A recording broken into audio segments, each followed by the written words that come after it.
My earliest memory of what shame really meant is tied to the beige walls of the basement at St. Cecilia's church, the low hum of fluorescent lights, and the odor of old carpet and coffee stewing from the pot next to stacked folding chairs. Every year, our little Brooklyn parish held a Future Visions night where kids had to talk about their dreams so the grown-ups could clap and nod encouragingly. But for me, it never felt encouraging, not that year. I was 16, clutching a camera I'd bought used from stashed birthday money, sweating beneath the relentless stares of my family and neighbors. I stood by the punch table as my turn approached.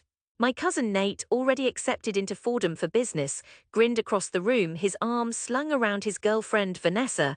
My mom was perched near the front, her lips pressed into a thin line. Dad stood behind her with hands crossed as if holding himself together. I could see Father Murphy's black shoes sticking out beneath his robe, scuffed at the toes.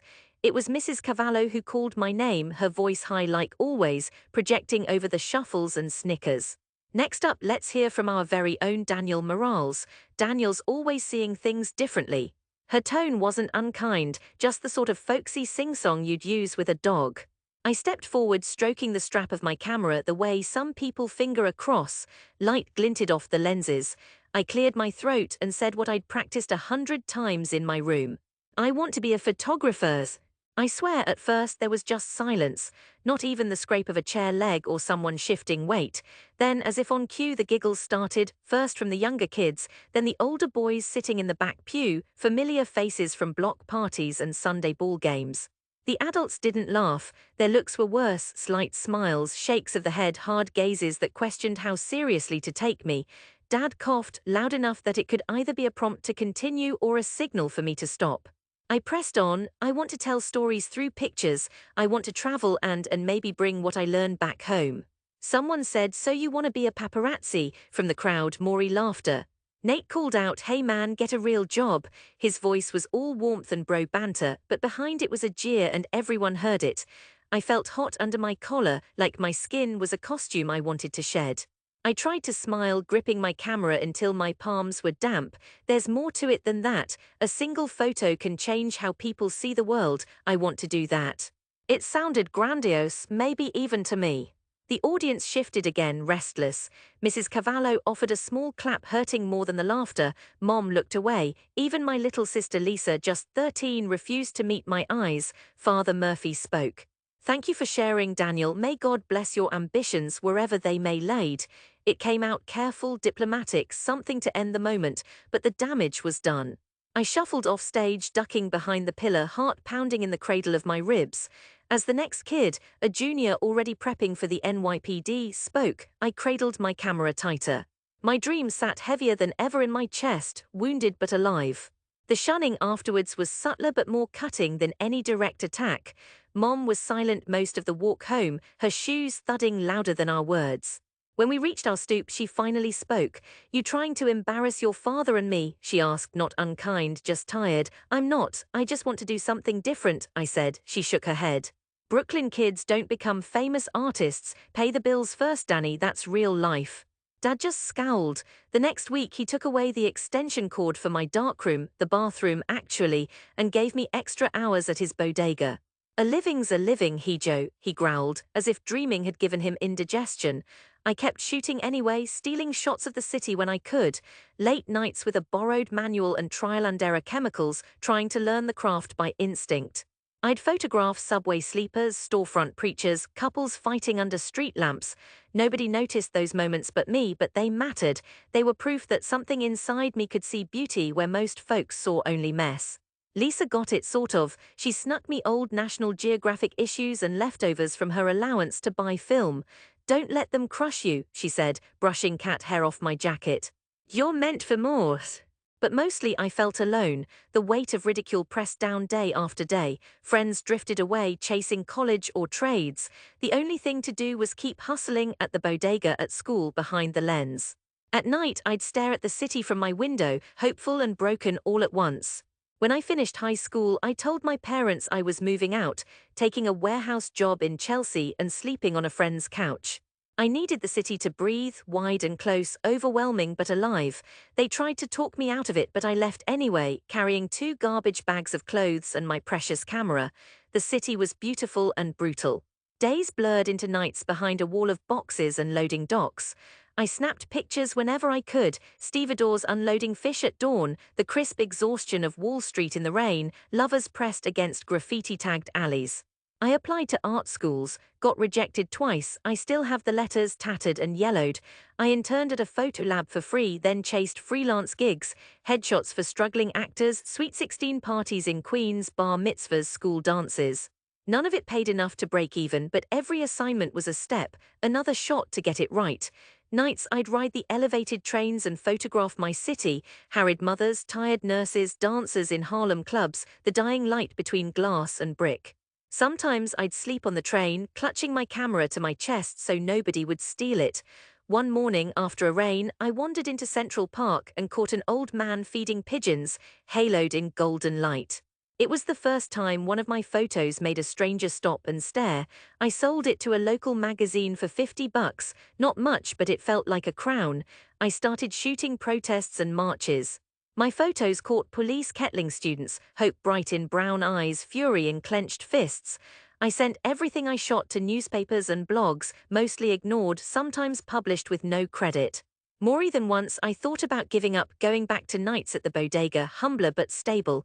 But then I'd think of that night at St. Cecilia's, the cruel laughter bouncing off stained walls, and something inside me would harden. Every no was fuel. I began to build a portfolio piecemeal with images that bled honesty and hurt, resilience and raw beauty.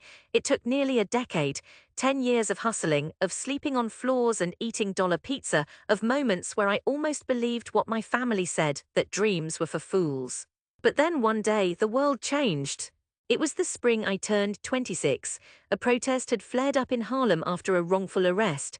I climbed atop a mailbox, heart racing, and shot frame after frame as the marchers pressed forward, banners aloft, voices defiant under a bruised sky.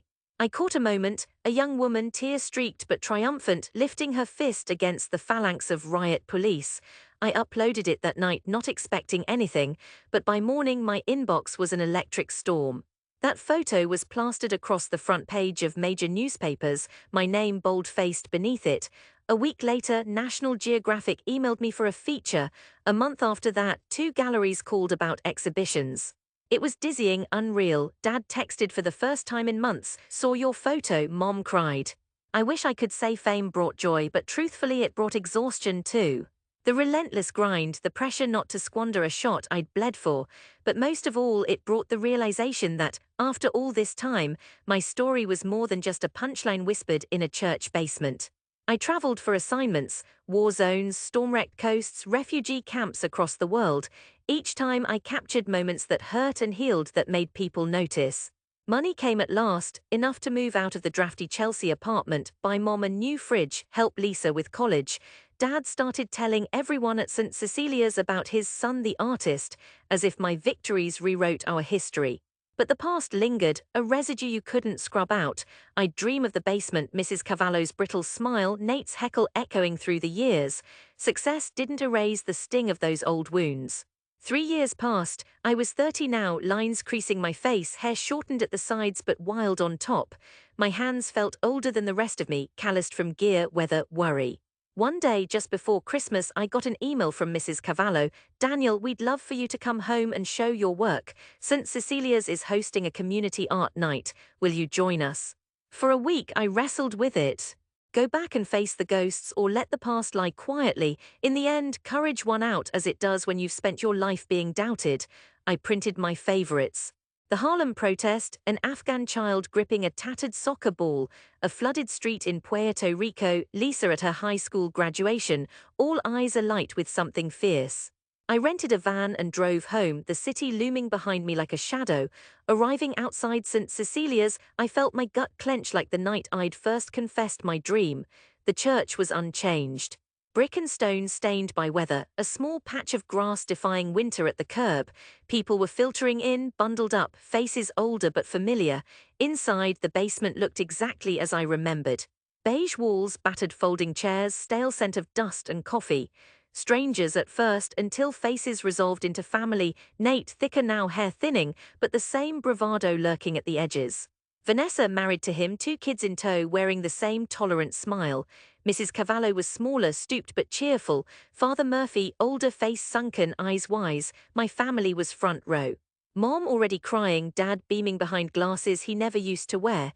Lisa sat next to them, grinning. The exhibition was set up at the front, photographs on stands and panels. I could feel the crowd's undercurrent. Curiosity, skepticism, maybe pride. They remembered my failure. They wanted to see if I was still the punchline. Nate clapped me on the shoulder, rough but not cruel. Heard you're a big shot around the world now, must be nice, he said. I shrugged, it's work. His smile was inscrutable. Bet you wish you'd gone into finance, easier money. Maybe, but then I wouldn't have these, I said, pointing at the photos. People mingled, sipping instant coffee, eyeing my work with half interest at first. Then slowly something shifted. Faces leaned in, reading captions. Questions bubbled up. Where did you take this one? Was it dangerous? How'd you capture her so clearly? Even the older folks who remembered my parents' raised eyebrows nudged closer, seeing the world I'd witnessed through my lens. I watched as Mrs. Cavallo, hands trembling, reached the Harlem frame. Her voice cracked. I saw this on TV. This was you. Yes, ma'am.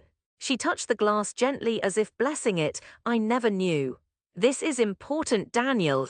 Father Murphy came over, cane tapping asthmatic on the tile.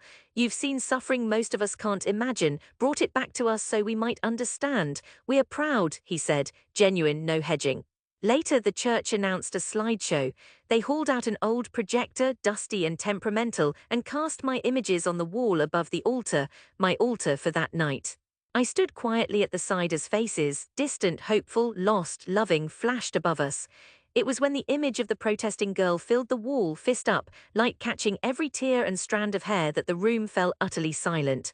Not that shocked silence of before, but reverence. People looked at me, then back at the image, their eyes shining. Nate was behind them. He caught my gaze, tried to smirk, but it didn't quite land.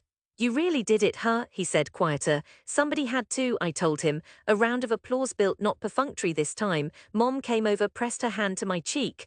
I'm sorry I doubted you, Mijo. You did good. Dad, never one for words, just pulled me in, rough and tight.